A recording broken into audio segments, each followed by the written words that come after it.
Yo, April 4th, 2023, it's a Tuesday, it's 2:54 p.m. What I got on my mind right now is like the idea that consistency, repetition builds up like whether you know it or not, it builds up a muscle memory that you can use, right, in execution. So what I have in mind exactly is, so in baseball, right, you have timely hitting. So you might be able to get base runners, right? Singles, get man on first, steal, get him to second, hit doubles, get a man on second, whatever the case may be. But now you have those lead off opportunities, inning starting opportunities, and then you have the RBI opportunities, score them, move them, right? And that's timely hitting when you got bases loaded, two outs. You got someone's got to step up and place that ball in the outfield, or sneak a ball past the 5-6 hole or the 4-3 hole. That's timely hitting, and that's what I'm talking about. Now, timely hitting can be practiced. It's not just a concept, right? It's not just a concept that's got to be executed. Like anything, it can be prepared for, practiced, repeated over and over. Now, as I've been going through, right, and I'm nearing. This is like my season finale, right? This is the last season I'm gonna play baseball, and I look back, teams I've played for, people I've played for, coaches that have coached me, teammates I've played with. It's like I have a clear-eye view now on like things that happened that I didn't notice back then because I was distracted for whatever reason, or just not paying attention, right? But in community college, I went to Niagara County Community College, right? And our BP rounds, every day we hit BP. Almost every day we hit BP. And we had to do rock round. He called it rock round to start the day off, right? To start the BP rounds. First round was rock round. It's 2 bunts, 2 hit and runs, 2 scorers. So you get 6 pitches. The first 2 are bunts. They got to be lines. They got to be third base line, first base line. And then you got hit and runs, which if it's a hittable pitch, if it's in the zone, remotely in the zone, you have to hit the ball on the ground, preferably put the ball on the ground backside, or if you're a lefty, pull side, right? Because this guy is stealing, you want to get him to third, and you want to keep it out the air, right? So that's the discipline on that. And then score him, it's quite the opposite. You're trying to get a pitch that you can get some lift on, get to the outfield, either on a line drive or a pop fly to score him. Now it's 6 pitches, and it's only 1 round, but it's done every day. When it's done every day like that, it's the consistency, the repetition that is subconsciously like preparing you to execute later. Whether you are knowing that you're practicing what you're doing, whether you're going through the reps and you're like really working it and like keeping in your brain like the purpose of each of those. Get it on a line, backside ground ball, your lefty pull a ground ball, score them, get lift, push it to the outfield. Now it's like, even if you don't focus necessarily, or even if you're not perfect on executing those things in practice, right, in BP, it's the fact of like swinging with a purpose. And I never understood that when I played. Like, but you can swing with a purpose. Like I was the guy who wanted just to swing out of his shoes every single pitch of BP and see how far I can hit a ball. But in reality, that's just one like facet of hitting. That's a small percentage of hitting is like swinging out of your shoes. That's rarely ever used, that version of you. Most of the time you're trying to execute a plan, whether that is this guy's throwing me outside, I'm gonna stay back, stay close, shoot it that way. This guy's been busting me inside, I'm gonna get my foot down, open my hip early and clear it, shoot this ball over first baseman's head. That's the more high percentage swings that you're taking, and what this rock round does, right, is over time you get into rhythm, you get into the headspace to execute like that, right? And then there'd be days, right? We do this every day. We do at my community college. We do this every day. There'd be days where if you had a bad rock round, you maybe got one bunt down. You put two balls in the air for the hit and run and score them. You hit some ground balls, right? My coach is like, make you run to the foul pole and back. And now the run itself wasn't really that crazy, but it was like the idea that you failed, you failed, and you had to like you had a slight punishment for that failure. So what is that doing, right? You do something every day, consistency of repetition, and then you start to get a feeling for what it's like to have a purpose and execute it, right? Because you don't want to keep being embarrassed every day, running down to the foul pole because you had a bad rock round, because you got too much ego to you just swinging out of your shoes like what I would do, right? So it's like repetition, consistently repeat a process, then you get a feel for it, how to execute it, how to have a plan and then execute it, and then you actually execute it in a game, man on second, no outs, and you shoot a ball with two strikes. You shoot a ball to the right side, ground ball, but it moved a runner, did a job. You did something there. Man on third, one out, two strikes. You lifted a ball to left field and scored a runner. Then you start to execute that, right? And then you reflect. What did I do good? What did I do bad? Maybe I missed the execution.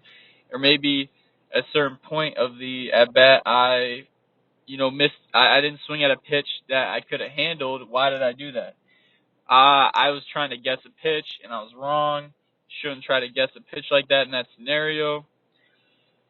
You see what I'm getting at here? It's like you build up a foundation long before you execute it. Whatever it may be, right?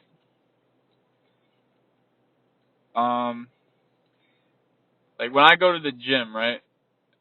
Every day I go to the gym, I do shoulder. I have a resistance band that I warm my shoulders up with. I warm each part.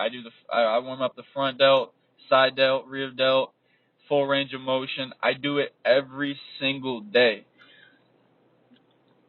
And I started doing that, right, because my freshman year of college, my shoulder, it didn't pop out, or it didn't stay out of place, but I popped out of place and it popped back in, and that created discomfort for a long time. And I had to rebuild that muscle up. So what did I do? I said, this is in my hands. I do it every single day, because not only after a while, for sure, it strengthened my shoulder, but now it's like I get my shoulder loose with that, and now my shoulder is way stronger. Same thing with my ankle. My junior year of college, I rolled my ankle hard. Took a long time to recover from that, but then it healed to its point where I could play on it. And I said, every day I work out, I'm gonna do ankle mobility with this band. It takes like 2 minutes, 3 minutes, but I do it every day. Because after a while, it built the strength up. It built the strength up past where it was before it was hurt, and now it's stronger. And now again, I do it to get loose before a game. So what am I getting at with that? You do something a little thing, right? Like a rock round, 2 bunts, 2 hit and runs, 2 scorums for a long, extended period of time, and it's going to not only one make you a better hitter situationally, but then you will become a better hitter from it, like in other facets of hitting, like power, like gap to gap. It will make you a better hitter. But actually, to finish that, it will make you a better hitter, and then when it comes time to have some timely hitting, you've been there before. You've repped this out in practice. You've repped this out in your mind. You failed at it countless times, so now when you get in a game, you actually have a plan to like execute. You have a process, right? But if you just practice, right? If you just practice gap to gap, if BP is only gap to gap, if when you hit in a cage it's only free swings, if you front toss and you're just trying to smash a ball as hard as you can every time, that you're limiting yourself. That's a limit. You're leaving some on the table. You're only practicing a small facet of hitting. And I used to do that. Front toss, I'm trying to hit this ball as hard as I can on a line. On a line, but like I'm swinging as hard as I can. I get in BP. I got my 2 bunts down, but I'm swinging as hard as I can. Like I wasn't trying to control like where I'm placing this ball. If it went where it was supposed to go, it was like kind of like a lucky day. Like okay, yeah. And then like some days I would try to force it, right? I would try to hit that ground ball right side, and I would just like I would foul 2 pitches off, and I'd be like, man, this is so silly. Like this is so stupid. Like I just want to hit. But like that was like those were challenges that were trying to make me a better hitter, right? So now fast forward, right? In a position now where the team I'm on, we're at a point right now in the season where we're struggling with timely hitting. And I'm someone that doesn't. I've grown to not like to look at things for face value, right? Like for instance, the problem is timely hitting. Well, you can just be like, we don't have timely hitting, and say, we need to be better at timely hitting, or let's break that down. I've said this before, I believe, on one of these recordings, but the face value, that's the tip of the iceberg. Why are we not timely hitting? Why are we poor at timely hitting? Well, do we practice it?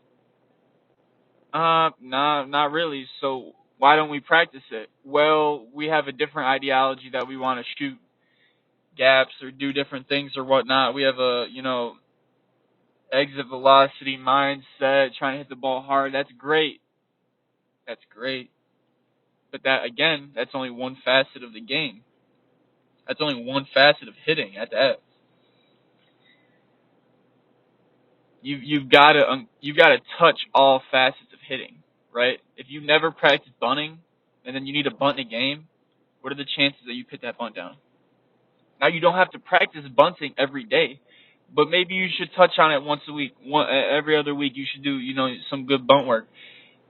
And like the frequency of what you do should dictate how much you do it. Like if you're only going to bunt every other week, then when you bunt, you should really focus and really get a good, really work on your bunts there, because that might be the only time you do it for another 2 weeks. If you do it every day, like I do my shoulder band, I warm my shoulder up. I do the mobility with the band. I do that every day I work out. It takes me like 5 minutes, right? Because I do it every day, and it doesn't take that long because my body's used to it. I've grown resistance to it. I build strength from it. I do it every day, a little bit every day, right? But if you're only going to touch on something every now and then, you really got to dive into it. You really got to go deep on it when you touch on it. You guys get that? Because what you, the man himself, 19 Keys, he says, what you do frequently becomes your frequency. Like whatever you do frequently becomes what you are capable to do If I never practice timely hitting, situational hitting, then how am I supposed to execute? And I can do it. I can still do it, right? I can still do it because I believe in myself and I'm capable. I know I'm capable. And there's so many years of baseball, of wisdom, and I'm comfortable to execute. But I'm thinking about the people that don't believe in themselves, the people that don't reflect on their careers and think like I can do this and I got a plan. You know what I'm saying?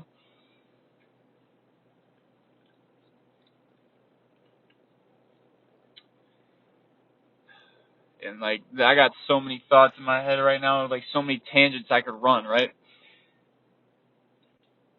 So coaching, right? I feel like I'm starting to see the other side, right? So my whole life I've always been super observant of the coaches I've played for. Not really in the sense that I look at it now, which I'll explain in a second, but I always play for my coaches and I would think I like what this coach does here, I don't like this. I would just keep that in my mind. I like this, I don't like this. I never really broke it down, but I'm starting to as I've gotten older, right? And I look back at all the coaches I played for because I feel like I played for some great coaches. And I've played for some coaches that I didn't enjoy playing for, but I get this opportunity now to instruct kids, right? Now, so I get a chance to go one-on-one with these guys, and I have all this knowledge built up in me given from other coaches, and I can orate this my own way. I can instruct these kids the way that I wanted to be instructed, but I never was, right? Because I like some things some coaches did, and I didn't like some other things. And the kid I'm instructing is going to like some things I do and not like some things I do. But the thing about it is I can instruct this kid how I felt like I should have been instructed when I was a kid, right? From all this knowledge that I've seen, I've gained, I've experienced, been educated on. But the coaching, right? It's like there's different facets of coaching, like everything. There's different facets. There's different sides. There's different avenues of everything. It's not just coaching. It's not just an athlete. It's not just a baseball player. There's fielding. There's hitting. There's base running. Right? There's pitching. Coaching. There's not just coaching. There's coaching practice. There's coaching games. There's coaching drills. You can break it down. There's there's leading men. There's motivating men. There's different avenues. There's reflection. There's one-on-one talk. There's so many avenues of coaching, right? And I think a lot of them get lost in the sauce when you get into habits where you're successful and you forget about other things, or you when you reflect on coaches you've played for, you only remember the good things, or you only remember the things that worked for you. But in reality, everyone's different, and there's things that work differently for everyone. And coaching still has all these avenues, so you can't just touch on a few and not touch others, right? So when you're coaching, I see it on a base level, and I've said this before. Like you have preparation, organization, execution, reflect. Preparation has different facets in that. You have physical preparation, the reps, right? The situations, where actually hitting, BP, bunting, fielding ground balls, taking pop flies, doing bullpens. But then you have the mental preparation, coaching your players to be mentally prepared. And then you have you have the coaching that is like so unique on a one-on-one level involved in preparation. Like preparation, like as a coach, you can get down to the finest details one-on-one with people, giving them strength to do things they didn't know they could do, or they seek information and you empower them with the knowledge that you have, and they take it and they use it for themselves, right? And then there's organization. And now you can organize practice, You can organize off days. You can organize when you get to a game what you do after a game, what you do during a game. You can organize everything. You really can. And people are afraid to because they don't want to put the work in, but you can. You can. You can. You are capable. You are very capable. And there's executing at different levels. You can execute at practice. You can execute in a game. You can execute in a scrimmage. You can execute a drill. You know, I've played with people my whole life, and like, I might suck at a drill, and like, I can't figure it out. But a kid on the team who doesn't typically play a lot will be phenomenal at this drill, and I will just be in awe. Like, how is it that he executes this drill like so perfectly, but in a game it doesn't translate? And how can I fumble at this drill so bad, but then in a game I execute what's trying to be taught here? It's like there's so many facets going on here, and like coaching encompasses all that. And then once you reflect, you look at each stage and like each part of the preparation, each part of your organization or lack thereof, preparation or organization, and you look at execution. And people love to reflect on execution. They love to reflect on the result. But how come people always say process over result, yet they only want to reflect on the result? How about you go reflect on the process? You know what I'm saying? Like, how about you go reflect on each preparation, organization, the days that led up to a game where you got to execute. Remember, what you do frequently becomes your frequency. What you do frequently becomes what you are capable and able to do, who you are.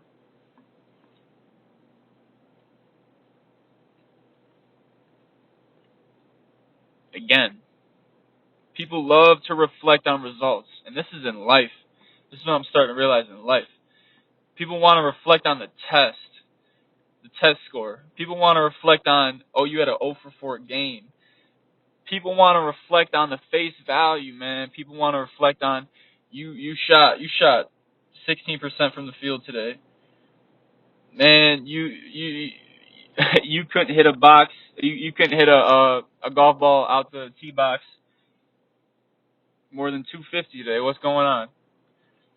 And they're like, you got to do that better. You got to shoot better. You got to drive the ball better.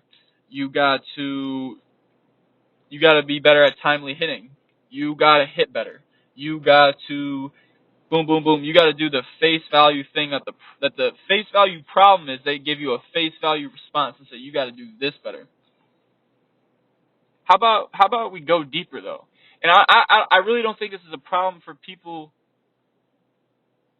because I think ignorance is a factor here. I think that the way like we are taught to learn, right, is face value. We're like given face value stuff our whole life. Like I can remember when I was a kid, man. Like it's like why it's like you're angry, right, or you're mad. You're throwing a little temper tantrum. Your parent tells you, stop it, stop it, grow up. You know what I'm saying? Stop it. And I'm not saying that's good or bad or whatever. You can take your own opinion. But with my opinion, that's face value, right? Stop it. Instead, why are you angry? Why are you mad? Why are you sad? You break it down, break it down, break it down, break it down. I'm sad because X and Y happened. Well, why did X and Y happen? How'd that happen? Oh, it's because of this happened. Then you get to the root and you're like, maybe that's not even that bad. Or maybe, this is what it was. Everything is so connected, man. It's so connected, right?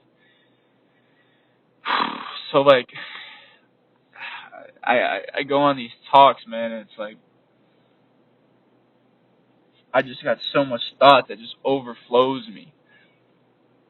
And I'm trying to orate this and navigate it down this canal, but there's so much thought it's just pouring out the side, you know what I'm saying? But back to the coaching, right?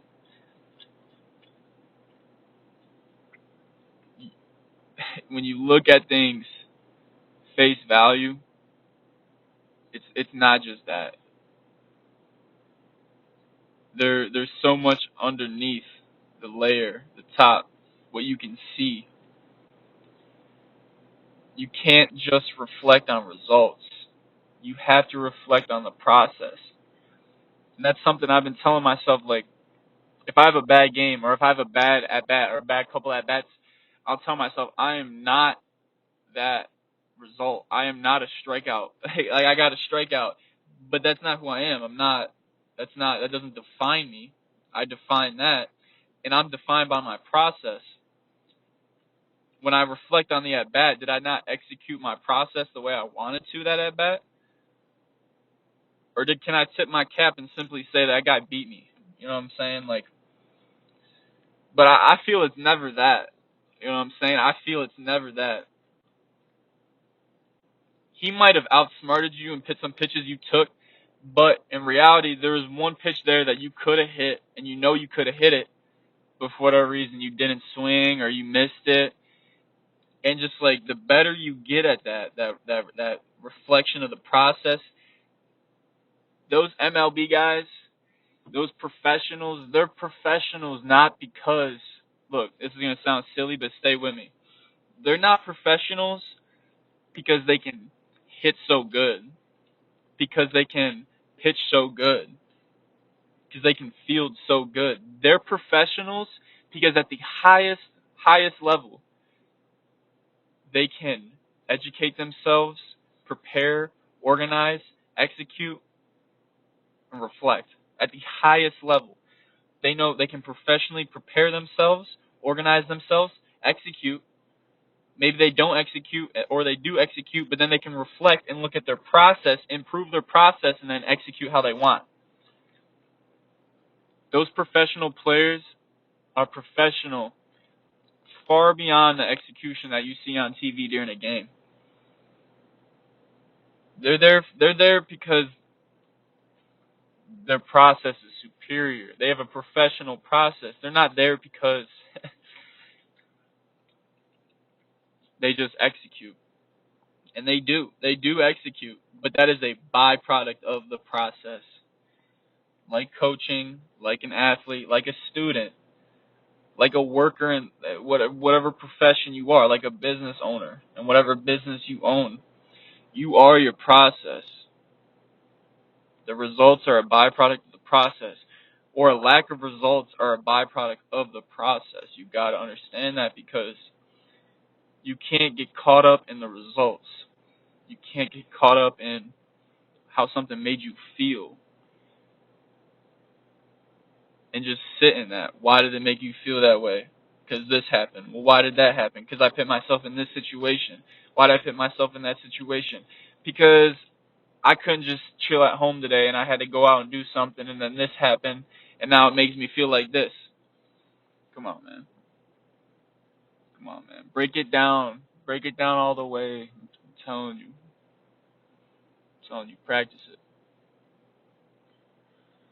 Practice it. And when you listen to this, whenever you listen to this, if you get it, it's not disorganized talk. If you don't get it, you're gonna say like, "Oh my God, he's just rambling," but you don't get it. You know what I'm saying? And that's fine. But I know there's gonna be at least one person out there that listens to this, and it's gonna hit them, and they're gonna get it, and that's all that matters to me. Honestly, all that matters to me is when I can orate this and know the direction I'm going. Like, I could have orated this many different ways. I could have came about this many different ways. And I know that in my head. Like, there's still things I could have said. It's whatever. But I knew where I wanted to go with this conversation, and I went there down a certain avenue.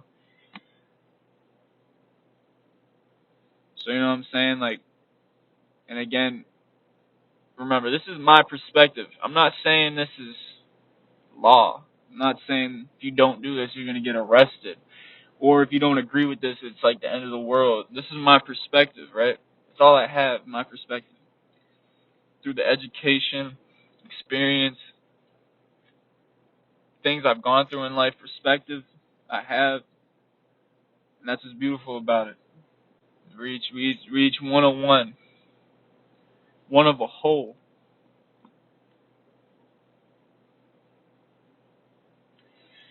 I appreciate y'all listening. Just remember, find the root. Find the root. Don't just look at the dead branch and be like, that tree's got a dead branch, it's a dead tree. What's the root? How long ago did that root start dying that caused that branch to die? Long before you saw it. Don't just get caught up in your result. You had a bad game. Well, could you prepare better? Organize yourself better? To execute better? Think about it. Conquer your mind. Become the best athlete, person, individual you can. Because you're capable. You're mighty capable upon further than what you believe you're capable at this current moment. I'm telling you. Thank you for listening. Be blessed.